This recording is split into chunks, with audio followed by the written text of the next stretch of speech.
Hi, this is Ron Gannett of Community Church here in Saddlebrook, Arizona, and welcome to my office as we talk about dealing with adversity in our lives. In our Sunday morning services, we're dealing with the subject of walking uphill. How do we understand the pain and difficulties that come into our lives? We've looked over this video series at a variety of reasons why we suffer, and we try to look at the Bible to understand and give us a glimpse of what God wants to do in our lives. Today, I'd like to deal with something that maybe you haven't thought about before, is that sometimes in our adversity, in those tough times, God breaks through and reveals His glory to us and to others. I'm reminded of the man who was lame in John chapter 9. He was sitting down there, and as he was begging, the disciples and Jesus walked by, and the disciples asked Jesus a question that probably wasn't very nice. They said, "Lord, who sinned, this man or his parents?" And Jesus turned to them and said, "Neither." He says, "This man was born this way, so that the Son of Man and the work of God might come by today and display the glory of God, the work of God in his life." I thought, what an odd story, that all of this man's suffering had a simple purpose, so that God on that day might be able to come by and glorify himself and reveal himself to the world as the very Son of God. Another illustration is later in John chapter 13, where the disciples are in the upper room, anticipating the death of Christ, celebrating the first Lord's table. And Judas stands up to leave the room. The other disciples think he's going away to simply buy more food for their Passover feast, because he was the keeper of the treasury.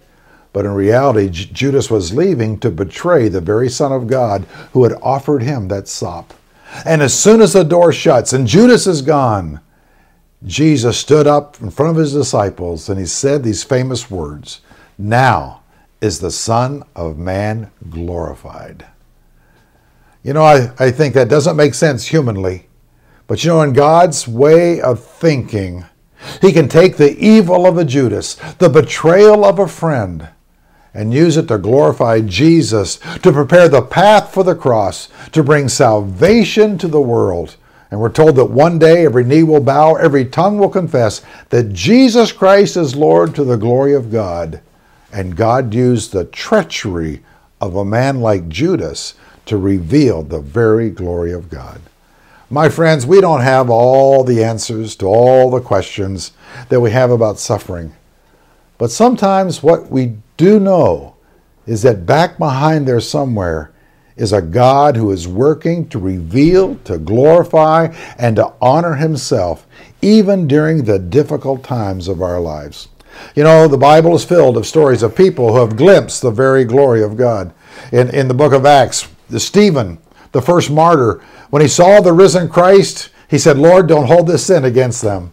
The Apostle Paul, the same way, when he died, he had seen the glory of God, and when he catches a glimpse of the glory of God, he could pray to God not to hold the treachery of others against them, but rather to use that to proclaim the gospel to the world, which he did.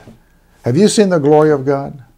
My friends, in your pain, if you pause, if you reflect, and let God speak to you, you might just see it. We had a bad situation happen in our family. My sister-in-law, Eugenia, passed away several years ago, Valentine's Day weekend. She had a flower shop. She went to the hospital at 1 in the afternoon, or she went home at 1 afternoon. Later, about 6 o'clock, they took her to the hospital. By 11 o'clock, she was gone. To this day, they do not know what really took her life. My brother went home, sat in the family room with his adult children, and they're wondering, what has happened in our world? They contacted all the family. We all gathered in Charlotte, North Carolina for a glorious memorial service in honor of Eugenia. And then we go home for the snacks and greet family and friends. And then that night, we're all alone. And we started asking, why did this happen? And they turned to my dad, who is a trained preacher of the gospel, a great theologian, and he gave some biblical responses. And they turned to me, and I gave what I thought some biblical responses. But then my brother, whose wife had just died, He said, you know what I think? And my brother is not a theologian. He said, I think sometimes we just don't give God enough credit for being smart. And my friends, at that moment in our family, through his words, his pain, we glimpsed the glory of a God who is beyond us, who wants to do things in our lives through the good things and the bad. And so sometimes when you just don't know, pause, reflect, and ask God to reveal his glory, to bless you, to reveal himself in a special way.